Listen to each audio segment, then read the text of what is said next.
കുവൈത്തിൽ ഗാർഹിക തൊഴിലാളി ക്ഷാമം വീണ്ടും രൂക്ഷമാകുന്നു. 1,00,000-ലേറെ തൊഴിലാളികളുടെ കരാർ കഴിയാറായതോടെ തുടർന്നാണ് അധികൃതർ മുന്നറിയിപ്പ് നൽകിയത്. രാജ്യത്തെ ആകെ വനിതാ ഗാർഹിക തൊഴിലാളികളുടെ 25% പേരുടെ കരാറുകളാണ് അവസാനിക്കുന്നത്. ആവശ്യം ഉയരുന്നതിനനുസരിച്ച് പുതിയ തൊഴിലാളികൾ എത്താത്തതാണ് പ്രതിസന്ധിക്ക് കാരണമാകുന്നത്.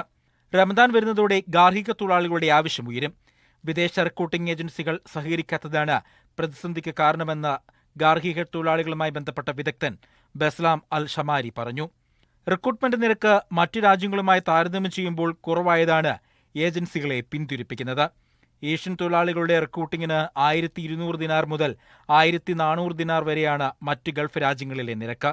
എന്നാൽ കുവൈറ്റിൽ വാണിജ്യ മന്ത്രാലയം നിശ്ചയിച്ച തുക ഇതിന്റെ പകുതിയേ വരൂ. പ്രതിസന്ധി പരിഹരിക്കാൻ ആഫ്രിക്കൻ രാജ്യങ്ങളിൽ നിന്ന് റിക്രൂട്ട്മെന്റ് നടത്താൻ പദ്ധതിയിട്ടിരുന്നുവെങ്കിലും ആവശ്യമായ തൊഴിലാളികളെ ലഭിച്ചിരുന്നില്ല. തൊഴിലാളികളുടെ മരണത്തിന്റെ പശ്ചാത്തലത്തിൽ ഫിലിപ്പീൻസ് കുവൈത്തിലേക്ക് തൊഴിലാളികളെ അയക്കുന്നത് നിർത്താൻ ആലോചിക്കുന്നതായി റിപ്പോർട്ടുകൾ ഉണ്ടായിരുന്നു. ഇതോടെ രാജ്യത്തെ ഗാർഹിക തൊഴിലാളി ക്ഷാമം കൂടുതൽ രൂക്ഷമാകും. Media 1 Kuwait city.